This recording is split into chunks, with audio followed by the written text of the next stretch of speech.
So ఇప్పుడు ఈ sir ప్రక్రియ అనేది మీరు అన్నట్టుగా పారదర్శకంగా జరగకపోతే మాత్రం నిజంగా అక్కడ టీఎంసీకి ప్లస్ అయ్యే అవకాశం ఎక్కువగా ఉంటుంది కదా, బీజేపీకి మైనస్ అయ్యి. ఇప్పుడు మీకు బెంగాల్ ఎన్నికల్లో ప్రధానమైనటువంటి అంశంగా ఏం మారింది? తృణమూల్ కాంగ్రెస్ అధినేత్రి దీదీ మమతా బెనర్జీ అక్కడ సర్ ప్రక్రియ ద్వారానే ఇక్కడ గెలవటానికి బీజేపీ ప్రయత్నం చేస్తుందనేటటువంటి ఆరోపణను పెద్ద ఎత్తున తను ప్రతి ఎన్నికల సభలో మాట్లాడుతున్నటువంటి సందర్భం ఉంది కదా. తొలగించినటువంటి ఓటర్లకు హామీగా మద్దతుగా నిలబడతాము అనేటటువంటి చెప్తున్నారు కదా. తర్వాత ముఖ్యంగా ఇక్కడ తొలగిస్తున్నటువంటి ఓట్లు అక్కడ మైనార్టీ వర్గాలైనటువంటి మతువాలవి, మైనార్టీ వర్గాలైనటువంటి ముస్లిం మైనార్టీ వర్గాలకు సంబంధించినవి, రాజ్బంషీల ఓట్లను తొలగిస్తున్నారనేటటువంటి ఒక ఆరోపణ వస్తున్నటువంటి నేపథ్యంలో మేజర్గా తర్వాత రెండోది ఈ సర్ ప్రక్రియ జరుగుతున్నప్పుడు కేంద్ర ప్రభుత్వం కూడా అనేక సందర్భాల్లో ఒక మాట చెప్తుంది. ఏం చెప్తుంది? ఇప్పుడు బెంగాల్లో ప్రతిపక్ష నేత అయినటువంటి సువేందు అధికారి కూడా అదే మాట చెప్తున్నాడు. బెంగాల్ నుంచి అక్రమంగా వలస వచ్చినటువంటి ఓట్లను వేయాల్సిందే అని చెప్తున్నాడు కదా. అంటే సర్ ప్రక్రియ అనేది వాళ్ళ పౌరసత్వాన్ని నిర్ధారించేటటువంటి ప్రక్రియ కాదు అని గుర్తుపెట్టుకోవాలి మనం. బట్ ఇది పౌరసత్వాన్ని నిర్ధారించేటటువంటి ప్రక్రియ కాదు. వాళ్ళు ఓటర్లుగా ఉన్నారా లేరా, ఆ ప్రాంతంలో నివసిస్తున్నారా లేదా, వాళ్ళు నిజమైనటువంటి ఓటర్లా కాదా అనేటటువంటి ఒక చెక్ చేసే ప్రక్రియ తప్ప బట్ ఆ ఓటు ఇచ్చేది పౌరసత్వం ఆధారంగా అనేటటువంటి ప్రక్రియ కాదు కదా ఇది. కాబట్టి బంగ్లాదేశ్ నుండి వలస వచ్చినటువంటి వాళ్ళు అక్రమంగా ఓటర్ లిస్టులో ఓటు సంపాదించుకుంటే వాళ్ళని తొలగించాల్సిందే. మీరు అటు బీహార్లో కానీ ఇటు వెస్ట్ బెంగాల్లో కానీ అట్లాంటి వాళ్ళ సంఖ్య చాలా మార్జినలైజ్ గా ఉంది, చాలా మినిమం గా ఉంది. మీరు ఊహించినంతగా లక్షల స్థాయిలో వాళ్ళ ఓటర్లు లేకపోవడంతో బట్ అది వాళ్ళు చేస్తున్నటువంటి ఆరోపణ అది ప్రజల్లోకి పెద్దగా పోటలేదు, బలమైనటువంటి ఆరోపణగా కూడా నిలబడలేకపోతుంది. అక్రమ వలసదారులను ఏరివేస్తాము అని అంటే అక్రమ వలసదారులను నిర్ధారించే ప్రక్రియ సర్ కాదు, పౌరసత్వం ఇచ్చేటటువంటి ప్రక్రియ సర్ కాదు. కాబట్టి సర్ అనేది స్పెషల్ ఇంటెన్సివ్ రివిజన్ కింద ఓటర్ల లిస్టు ప్రక్షాళన చేసేటటువంటి కార్యక్రమం. దాంట్లో చనిపోయినటువంటి వాళ్ళని తొలగించటం, తర్వాత డూప్లికేట్ ఓట్లను తొలగించటం, తర్వాత ఒకటి కంటే ఎక్కువ ఓటింగ్ ఉన్నటువంటి వాళ్ళని తొలగించటం, అలాగే దేశ పౌరులు కానటువంటి వాళ్ళు ఓటర్ల జాబితాలోకి ఎక్కి ఓట్లు పొందినటువంటి వాళ్ళని తొలగించటం. బట్ అది ఎంత అనేది తేలిందా? అటు బీహార్లో చాలా మినిమం గా ఉంది, ఇటు వెస్ట్ బెంగాల్లో కూడా మినిమం గానే ఉంది కదా. వాళ్ళు చెప్తున్నంత లార్జ్ స్కేల్లో లేదు కదా. అలాంటప్పుడు కేంద్ర ప్రభుత్వము లేకపోతే భారతీయ జనతా పార్టీ చెప్తున్నటువంటి ఆరోపణలకు బలం ఎక్కడ దొరుకుతుంది అనేటటువంటిది. అందుకే నేను ఏమంటున్నానంటే సర్ ప్రక్రియ కొనసాగాల, కానీ ఎన్నికలకు ముందే కొనసాగాల. కానీ ఇప్పుడు నెక్ ఆఫ్ ద మూమెంట్ లో మీరు మొత్తము ఎన్నికలు జరుగుతున్నటువంటి రాష్ట్రంలో, ఇంకొక 20 రోజుల్లో ఎన్నికలు జరగబోతున్నటువంటి రాష్ట్రంలో ఇంకా మీరు ఓటర్ లిస్టు ఫైనలైజ్ చేయకపోతే ఎవరు జాబితాలో ఎవరున్నారనేది ఒక గందరగోళం ఏర్పడితే అది ఓటింగ్ ప్రక్రియను దెబ్బతీస్తుంది. అసలు యాక్చువల్ గా ఎన్నికల కమిషన్ ఆఫ్ ఇండియా మోటో ఏమి ఉండాలా? ఓటింగ్ శాతాన్ని పెంచేటట్టుగా ఉండాలా. బట్ ఈ ప్రక్రియ అంతా కూడా ఓటింగ్ శాతాన్ని దెబ్బతీసేటటువంటి ప్రక్రియగా కనపడట్లేదా మనకి? కాబట్టి ఇది ఒక పకడ్బందీగా నిర్వహించాల్సింది, ఎన్నికలకు ముందు నిర్వహించాల్సింది, ఆరోపణలు రాకుండా పారదర్శకంగా నిర్వహించాల్సినటువంటి ఒక ప్రక్రియ.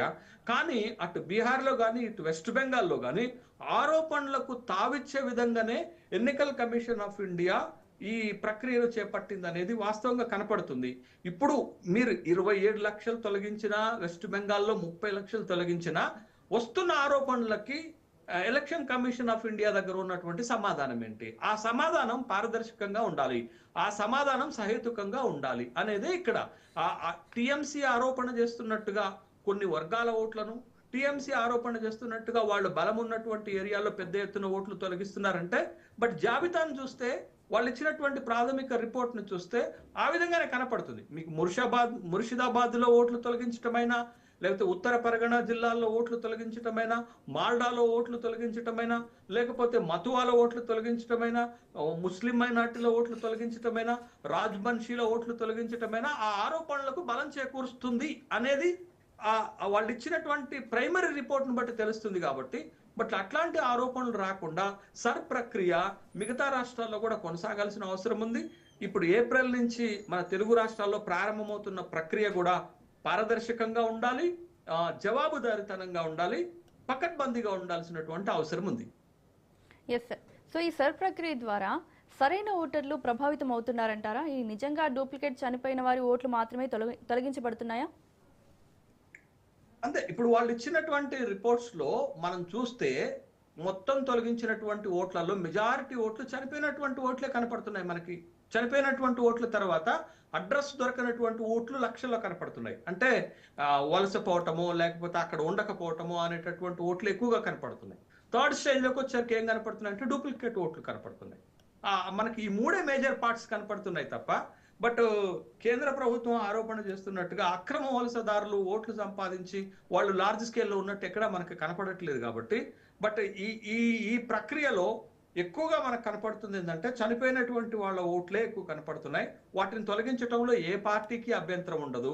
కాకపోతే ఒకప్పుడు దొంగ ఓట్లు వేసుకోవడానికి అవకాశం ఉండే, రిగ్గింగ్ చేసుకోవడానికి అవకాశం ఉండే, కానీ ఈవీఎంల సిస్టమ్ వచ్చిన తర్వాత ఇది మినిమైజ్ అయిపోయింది. బాగా తగ్గిపోయినటువంటి క్రమంలో చనిపోయినటువంటి వాళ్ళ ఓట్లను ఎన్నికల ఓటర్ల జాబితా నుంచి తొలగించడంలో పెద్దగా అభ్యంతరాలు ఉండకపోవచ్చు, ఉండాల్సినటువంటి అవసరం లేదనేది నా అభిప్రాయం. సరే, ఈ సర్ ప్రక్రియ ద్వారా ఓటర్ల ప్రక్షాళన అంటే ఈ ఓన్లీ తొలగించడం మాత్రమేనా? అడిషన్ అనేది ఉండదా? సో కొత్తగా ఓటు హక్కు పొందిన వారికి కానీ ఫామ్ 8 ద్వారా కొత్తగా ఎలిజిబిలిటీ 18 సంవత్సరాలు దాటినటువంటి ఓటర్లందరూ కూడా కొత్త ఓటర్గా చేర్చడానికి అవకాశం ఉంటుంది. బట్ ఇది ఎలక్షన్ కమిషన్ ఆఫ్ ఇండియా ఒక కట్ ఆఫ్ డేట్ ఇస్తుంది.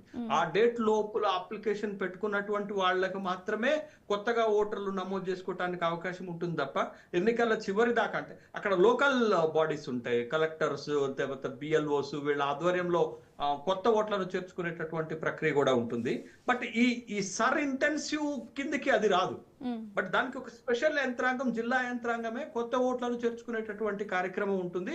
దానికి ఒక కట్ ఆఫ్ జిల్లా యంత్రాంగం ఇస్తుంది. ఆ లోపలనే వాళ్ళు అప్లికేషన్ పెట్టుకోవాల్సినటువంటి అవసరం ఉంటుంది. ఫామ్ 8 ద్వారా 18 ఏళ్ళు నిండినటువంటి వాళ్ళందరికీ కూడా ఓటు హక్కు వాళ్ళకి రాజ్యాంగబద్ధంగా వచ్చేటటువంటి హక్కే. కానీ సర్ ప్రక్రియలో కొత్త ఓట్లను చేర్చడం అనే కార్యక్రమం ఏమి ఉండదు. బట్ ఇది ప్రక్షాళన కాదు, ఓటర్ల లిస్టుని ప్రక్షాళన చేసేటటువంటి కార్యక్రమం. ఆ ప్రక్షాళనలో ఉన్నటువంటి అంశాలు ఇప్పుడు మనం మాట్లాడుకున్నటువంటి అంశాలే, కానీ కొత్త ఓట్లను ఈ సర్ ప్రక్రియ ద్వారా చేసేటటువంటి కార్యక్రమం కాదు. బట్ అక్కడ లోకల్ గవర్నమెంట్స్ ఆ ప్రక్రియను కొనసాగిస్తాయి. Okay sir, thank you sir.